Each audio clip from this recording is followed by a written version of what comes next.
Nice to be back. Can you hear me if I walk up and down like I used to do? Yeah. That's what I feel comfortable doing. I'm so glad to be here, especially during Spirit Week. It seems like that's been the key to all the time that I was here. We had to really dig deep and find some school spirit. But it wasn't the rah-rah win the basketball game or the soccer game. It was more of a rah-rah, let's survive. You may or may not know that in the year before I got here, I think it might have been Kathleen might have to help me, Keys might have to help me, but the school, I think it was the summer of '99, and faculty were sent a notice that in fact the school was not going to reopen in the fall.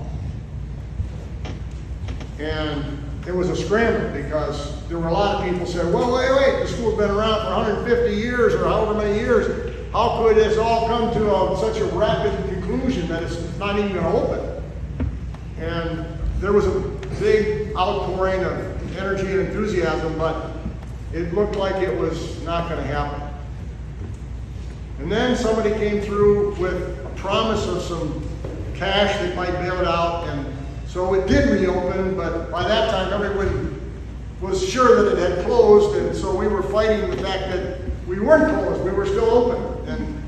But if you want to have a good example of what a pep rally needs to do, if you're going to rally students and teachers and board members in the community to have the school survive, that really did take a lot of dedication. And I just wanted to share a couple little stories with you about people that I was moved by in their commitment to having the school survive. And one of them, what brings me here this weekend, one of those people was my wife, Alice McGee. When I told her that I was thinking that maybe this would be a good place for me to be the headmaster, she said to me, this has been said many times, I'm on the phone to her, talking to her in Minnesota, and she said, John, I thought New Jersey was a parking lot. And she had no interest in going to New Jersey, but she had interest in being with me because we were married, and so here we came. But the school was really in pretty tough shape. Physically, faculty morale, everything was really down. We needed a major pep rally, and it took a lot of effort. Alice, for example, when we took the job, she said, well, John, I'll volunteer. What do you need? You need somebody in the kitchen, you need somebody to answer the telephone, you need somebody to help with stamping envelopes or whatever. She volunteered, totally volunteered for 3 years. She didn't get a nickel. So talk about somebody dedicated to the pep rally, she was right up there.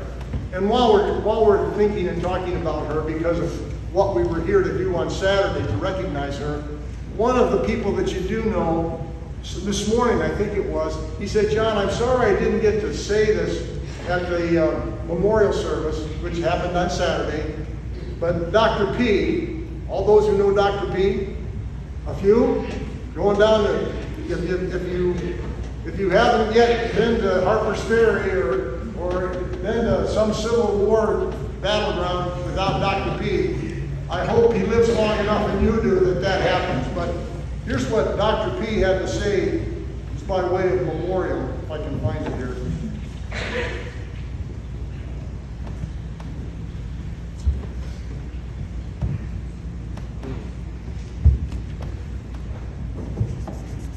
Alice McGee had a way of making every day brighter. Sometimes she would be at the front desk when you arrive in the morning, and she'd be the first to greet you and give you a cheerful smile. It seemed that she pitched in and did just about every job in the school, and whatever job she did with joy. Whenever you talked to Alice, she fixed her attention on you. She was truly interested in what you had to say. She was also observant and perceptive. She could read how you were feeling and sometimes seemed to know what you were thinking. She was attuned to other people.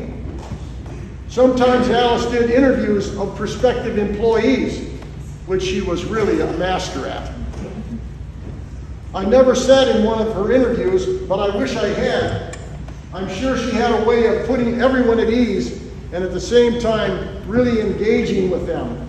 She had a question that she would ask in her interviews. I came to call it the Alice McGee question. She would ask a candidate, what experience in your life had the biggest influence on who you are becoming as a person today? It was a question that inevitably brought out an important part of who that person really was. When I learned about Alice using this question, I started using it whenever I would do an interview. We would also use that question with the senior class when we would go together sit around the bonfire on senior sojourns or the Rocks, Roots, and Wings trips. Classmates letting people know who they really are help students to create relationships and bond together. Classmates who did not really know each other before created very special relationships. Doane Academy is about relationships.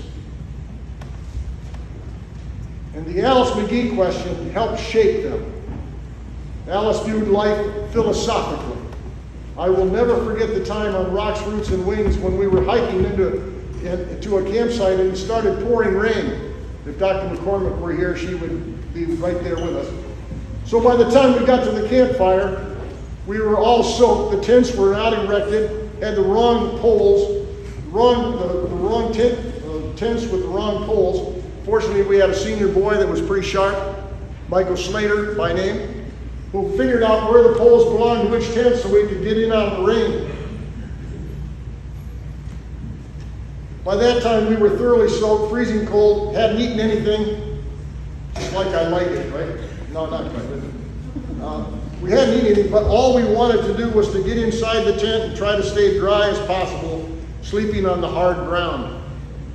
Alice, though, took this as a learning experience. As she lay there, she shared with John her thoughts that there were so many people all over the world tonight and every night who are cold, who are hungry, who are sleeping on the ground, and it's good for us to be reminded of that.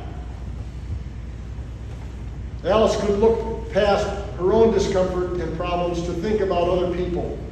I wish that I were more like that. And wouldn't it be a better world if we were all more like Alice? I read that to you because the celebration we had of Alice on Saturday, everyone said that if we really celebrate someone, we pay a lot of attention to what we admire about them, and we study it and we see if we can figure out a way to be a little bit more like them. The challenge, of course, is to not wait till someone dies in order to do that, because you have people in your life probably right now, your parents included, teachers here at Doane, that are extraordinary people that do really amazing things. Maybe you should take a hard look at it. Maybe you could be a little bit more like that. And if you will, do it in honor of Alice, if nothing else. But Alice was an extraordinary pep rally cheerleader for the school, and she lived it. She did a great job. So that's one quick one. Not so quick. I want to say one more thing about Dr. P, and I don't know if there's anybody in this room knows this. When the school closed, Dr. P and his beautiful wife Lorraine, and I found this out years later, he was prepared to mortgage his home in order to have St. Mary's Hall at Doane Academy survive. He was preparing to mortgage his home. You talk about believing, you talk about a pep rally. What kind of a pep rally would it take for a guy to mortgage his house in order to save the school? But that's the kind of commitment that we had in some of those people. And one last story, and she's here today, is Miss Back is here with us. And Miss Back, of course, has been a part of the school going all the way back to her childhood. She's been a teacher here forever.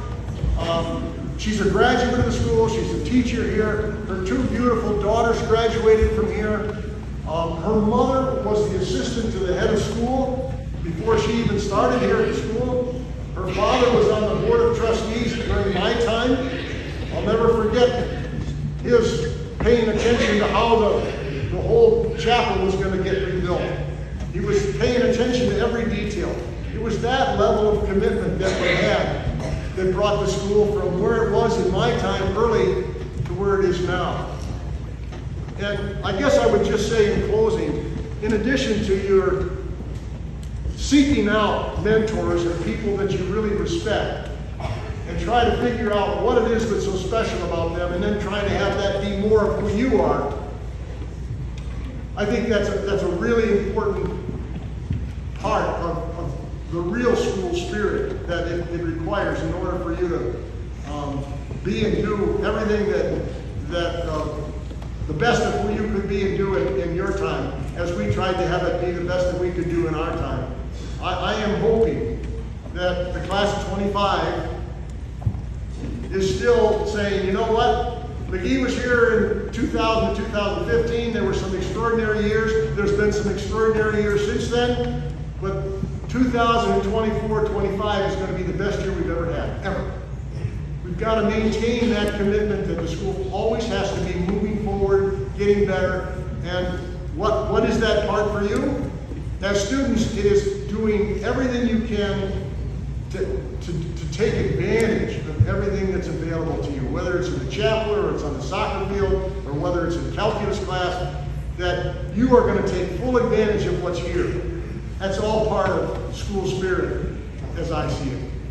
So I thank you all for being here either on Saturday or today. I'm hoping to be back a little more often. I've been away a long time. I certainly appreciate the warm welcome I had on Saturday and this morning. It's deeply appreciated. Is there anything else that needs to be said? Or I don't know if you have any quick question for me about anything?